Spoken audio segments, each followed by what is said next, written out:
And we're back.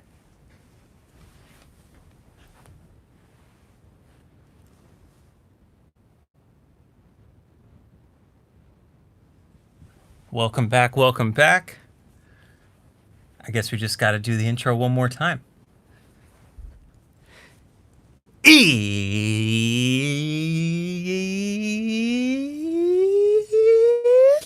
production time. I'm Reid Stefan, realest puppet, in the game, back again with today's live stream. Sorry, my iPhone died and I had to plug in a different one, but we're going strong again. Right up until 11 a.m. So we got 10 minutes to answer more questions before today's tutorial about explaining the 4 important auxes you should know in Ableton Live. That's sends, returns, groups, and buses. So let's get to some questions. I missed you guys too. I missed you too. Sorry for the technical interruption.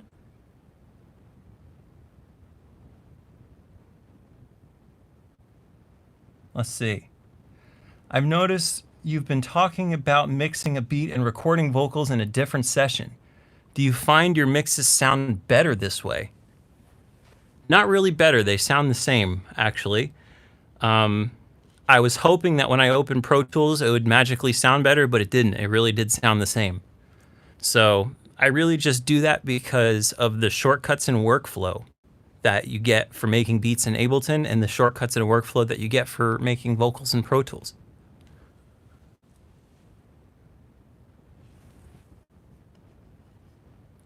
It's my first time on this channel. Well, welcome. You came on a good day. We have a real important premiere for a major lesson. What's the square root of -1? You're asking the wrong puppet. Why do you not just record directly into your Apollo? I actually do. I do that all the time. When I'm recording somewhere other than home where I have my preamp and compressor, I just bring a mic and plug it straight into my Apollo and get great results.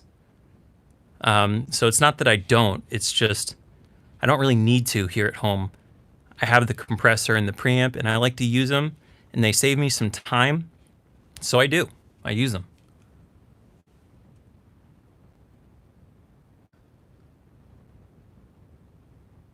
I bought the lead vocal sauce preset and dropped it on my track and my CPU shot up to like 500%.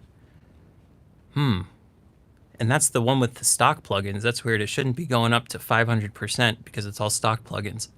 Try sending a customer service support request to wholeloops@gmail.com with either a screenshot or a video of it happening. And if we can't figure it out, then we'll talk to someone at Ableton who can help you figure it out. So wholeloops@gmail.com. Oh, also right click on any of the plugins in there and see if high quality mode is on in the EQ or the reverb, because that would also be juicing up your CPU big time.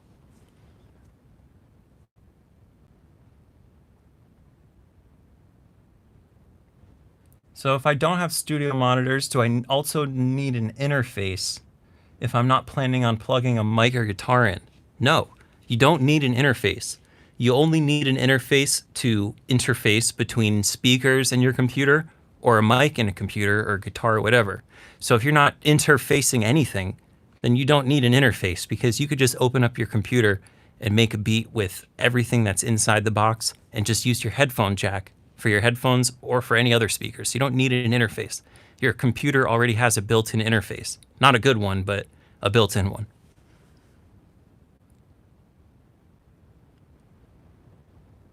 Just setting up my professional studio, what monitor should I look at? If you're on a low budget and you're trying to spend around 500 bucks, then the Yamahas are a safe purchase. If your budget is about twice that, then I would say get the Atoms. And if those are about like 1,700 bucks or so, and if your budget is twice that, which would be like 3,500 bucks, Head, HEDD, Head 20s, great speakers. And if your budget is twice that, like you're looking to spend $6,000 or so on speakers, maybe some Focals. And then above that, I think it's toss up between ATC and Barefoot. So that's my tier of budgets for your tier of monitors for your budget. Do you like Dyne Audio for monitors? I've never used Dyne Audio monitors before, so I'm not sure. How many Waves plugins should I put on my main vocal for Waves plugins should I put on my lead vocal for rap? Probably 4 or 5.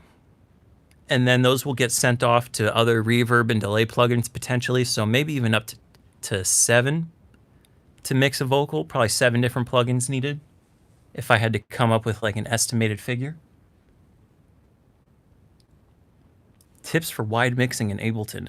I actually have a great Ableton video called Mono to Wide, huge stereo width or something like that, and that has every single tip I have for making things wide in Ableton, so go check out that tutorial.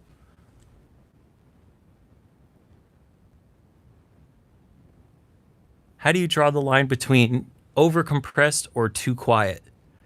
Well, when it's too quiet, you can still hear the dynamics. When it's over-compressed, you can't. So that's probably where I would draw the line, is if the dynamics are not able to be heard, then it's too compressed. If the whole thing is unable to be heard, then it's too quiet. Can you automate groups? Oh no, yeah, I thought I said, can you auto-tune groups? I was like, no. Can you automate groups? Yes, you can. How to avoid a limiter killing your kick? A transient shaper before the limiter, 100%. Or maybe even use a clipper going before the limiter to take that huge punch, and then the limiter just to increase the gain a little bit more. So using 2 in series.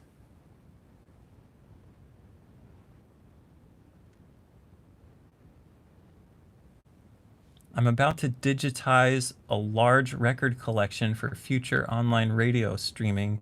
What loops target would you recommend? I aim for -14 and then -10 during the absolute loudest parts, but I try and rest between -14 and -10 throughout the whole song. But it's pretty hard if you're making electronic music or rap music to stay at -14, just because of how loud everything needs to sound. But that's what I aim for, -14. But I usually end up during the loudest parts, even up at -10.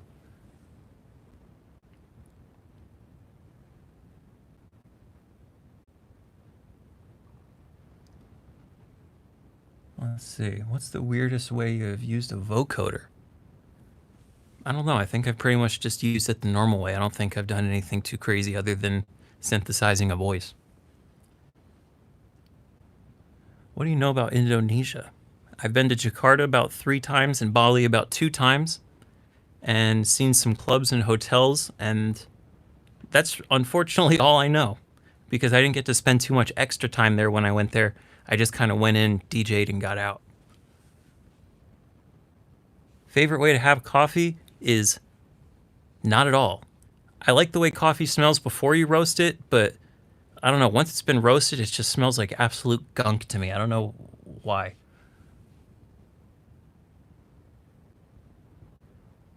Is there any good Logic template for rap out here?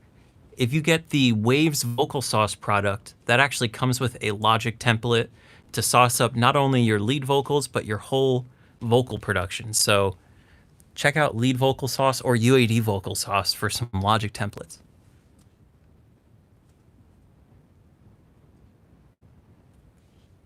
I'm more of a beat maker, but I'm trying to get into engineering. What should I start learning first? The do or the plug, the DAW or the plugins, I'm guessing is what you meant. The DAW, I guess, because what would you do with plugins if you didn't know the DAW? So learn the DAW, learn the stock plugins first, and then learn some third-party plugins. Oh my goodness, we got 2 minutes till the premiere.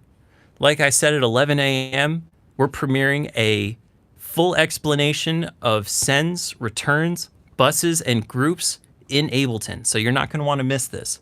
A very major lesson explaining the difference, when and why you would use all these auxiliary channels inside of Ableton.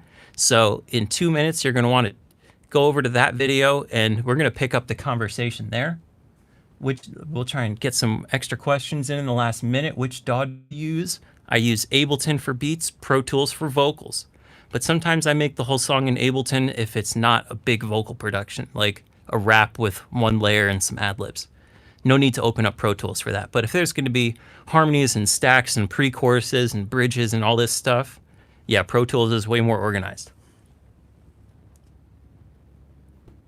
I've never used open back headphones for mixing, only the Audio-Technica ATH M50Xs and the Sony ones, but I barely ever use those because I like my Audio-Technica ones better now. What do you think about Apollo Duo? I use it all the time. It's my favorite one. How do you like your HEC monitors? I love them. I went to the store and tried all the monitors, and they were my favorite, so that's why I put them on the desk.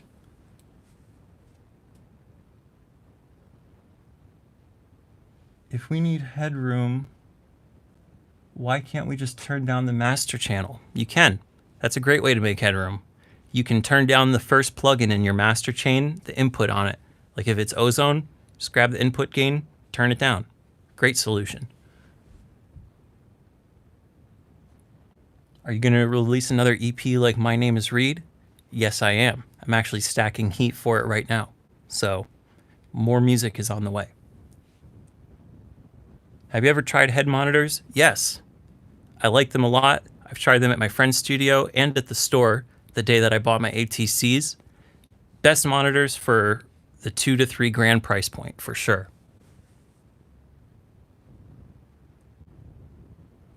All right, it's 11 a.m. That means it's actual production time. So that's it for today's live stream.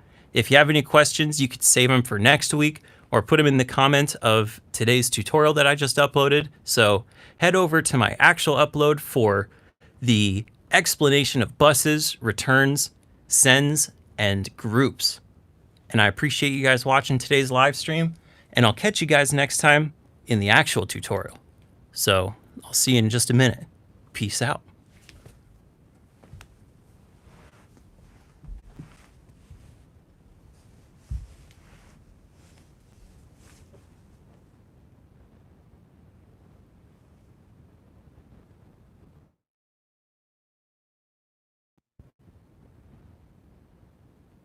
Hey.